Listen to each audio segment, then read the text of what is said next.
What's going on YouTube? WWF Hasbro man, and I'm back with another NASCAR DFS video today. We're talking Xfinity racing. It's the Echo Park 250 at Atlanta Motor Speedway on Saturday, March 20th. Race start time 5 p.m. It is a doubleheader, so you got the truck race first at 2:30, and then 5 p.m. is the Xfinity race. But before we get started with the NASCAR DFS picks, give the video a thumbs up if you like it. And if you haven't done so already, please subscribe to the channel for more weekly NASCAR DFS content. All right. And just wanted to review last week's lineup. So this is a 10X. We were able to actually easily cash on pretty much everything we did except win GPPs, but we placed pretty well in GPPs with this lineup. These were 3 to 4 drivers that I gave out last week were in this. Austin Cindric, 54% owned, which is a great play. Ty Gibbs, 71%, a little chalky, but still a great play. Great return on your money there at 70 points. And then J.J. Yaley as well, almost half a field used him though. But still, $6,700 driver that gets you 50 points is great. I couldn't get to Ryan Sieg just because of the way roster construction went for me. I prioritized trying to get Justin Allgaier. I actually thought Justin Allgaier would be higher owned, but he still did pretty good. Paid off pretty well, 63 points. Him and Cindric were up front for a lot of the day. Overall, great lineup. Was able to cash in pretty much everything. Obviously, you can see the 10X. Actually, I was able to cash in everything. So hopefully we can get that again. So let's get to the picks. All right, and you are looking at kind of my driver pool there on the left, some of the guys that I am looking at as of right now. And then over there on the right, just some key statistics that I like to look at. So let's start with cautions. You will always have 2 cautions for stage breaks now that we have stage racing.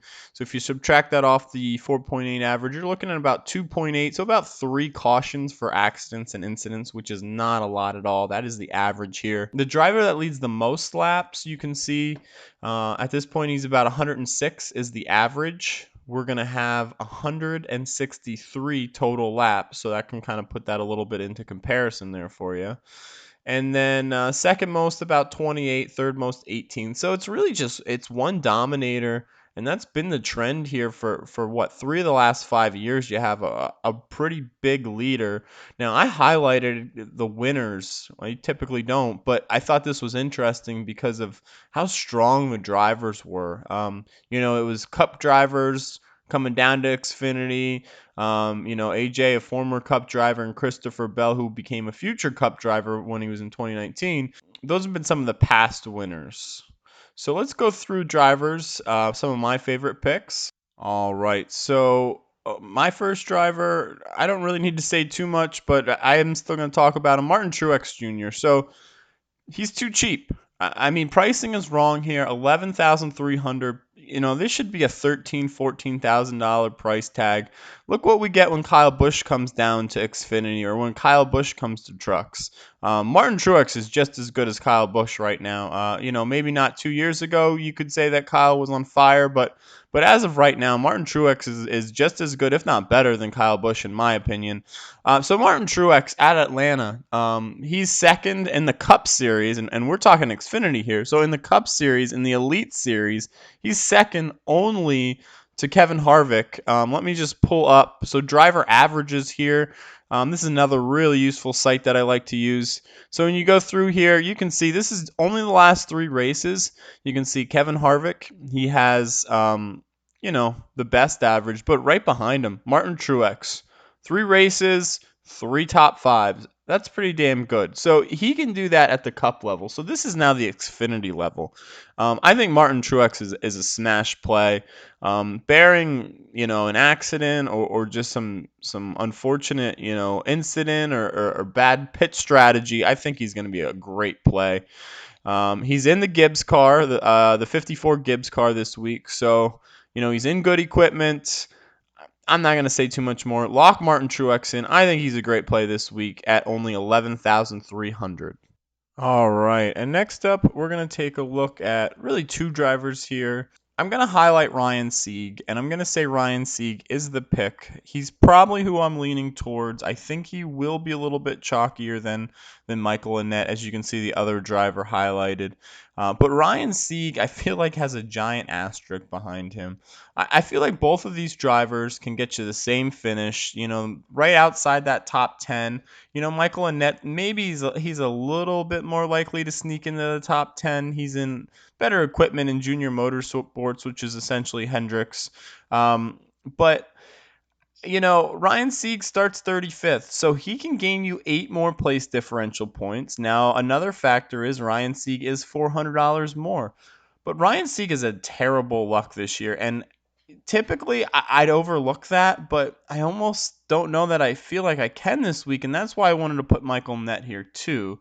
So, both players are good fits. If you can fit them both in, by all means, play them both. I think they're both great plays, but Ryan Sieg's luck this year, he has a ninth, which was great. And then aside from that, he's had a 37th, a 38th, a 27th, a 31st. You cannot get any of those last 4 finishes out of a driver 9,400 and expect the cash. So that's something really to consider. His last race here in 2020, he wrecked out there also. Prior to that, he had an 11th and a 22nd. Michael Annett's last 3 races here, 11th, 12th, and 20th. So he's kind of right there outside that top 10. This has a lot to do with roster construction and who can you fit. I don't know that I would prioritize one over the other this week. But if I had the salary, the extra 400, I probably still would play Ryan Sieg because of those 8 place differential points that he's going to gain on Michael Annett, with both drivers essentially to finish right outside the top 10. So we'll go with Ryan Sieg, and then I'll put a little asterisk as Michael Annett as my third driver. All right, and for our next driver, we're going to take a look at Alex Labbe. Starting 36th, $7,300. Lower mid range, I would call this. I think he's the best driver down here. I don't really see myself playing, Jeffrey Earnhardt, Josh Williams. Not much place differential here. If you go above, Jeb Burton starting second, that's risky. That's really risky play. It could be a great play for GPPs because Jeb Burton is not a bad driver, and he could, pay off that $7,700 price tag, finish top 5, and really do good for you. But I just don't see it in a cash lineup. I think Alex Labbe is the clear cut driver down here. So he's good place differential play. His last 3 Atlanta starts, he has a 27th, not that great, a 19th and an 18th. In 14 sample tracks from last year of similar sizes, he has a 22nd place average finish. So, I think Alex can crack the top 20, finishing 20th. He's a little over 5x. He gets you 16 place differential points, gets you about 40 points overall at $7,300. That's pretty good. So Alex Labbe would be my next pick for roster construction. All right, and then for our last driver, it's not a sexy pick at all, but starting 40th, dead last, Chad Fincham. He's racing. I believe I see conflicting reports, but on the NASCAR website, it shows the number 13 car, which he raced predominantly last year. He had a 24th place average finish last year on 5 similar tracks to this. He did race the 13th earlier this year for a 30th place finish. And then he has 2 other races this year, which he raced Hattori Racing's car, and he finished 24th and 28th. So I don't need much out of Chad Fincham. Let's say at 5,400, if I can get that 30th place finish that he had earlier, which is even worse than last year's average, I'd be happy with that. I'd be happy with 20 some points at a driver at only $5,400 because of what else it allows me to do. The other driver, too, while we're down here, I also just want to touch on David Starr as well. He's in the Hattori car this week, starting 38th. He's very similar play to Chad Fincham. If you need 2 bottom guys, I think they're 2 good bottom choices down there to go with this week. They would be the ones that I would be leaning towards. Tommy Joe Martins isn't bad as well. He's just scary starting 15th. If he has any kind of trouble, I mean, he could single-handedly ruin. If he's the first car out, let's say, and he finishes 40th and gets you negative 25 place differential, he's pretty much ruining your lineup for the day. So, with that being said, Chad Fincham is going to be my last pick. And let's just talk a little bit about roster construction as well. All right. So, for roster construction, let's just say, obviously, I say smash Truex. And then we play Ryan Sieg, and we play Alex Labbe, and we play Chad Fincham, we play David Starr. That leaves you with $10,700. So that puts you just short of Austin Cindric. So you could go with an AJ Allmendinger in a lineup like this. That would take you to $49,600, and that could be your lineup. Truex, Allmendinger, Sieg, Labbe, Starr, and Fincham. Not a bad lineup. I think after Truex, when you're looking at these top three of Gregson, Cindric, Allmendinger, I think Gregson will pick up the next highest ownership because of his place differential, and I think Cindric after that because of his dominance, and then I think after that it's Allmendinger. So if you went with a lineup like this, I think having AJ Allmendinger, who won the race last year, has won already this year, is not a bad pick at all. Would give you some serious leverage over people that pick Cindric and Gregson. Something to think about. But I don't know that I'm going to go that way for cash. So seeing that I'm 400 short, I'm going to make one change to what we just saw. So I'm going to go with Truex. I am going to go with, instead of Ryan Sieg, I'm going to drop down now to Michael Nett, and I'm going to use that $400 savings that we talked about earlier.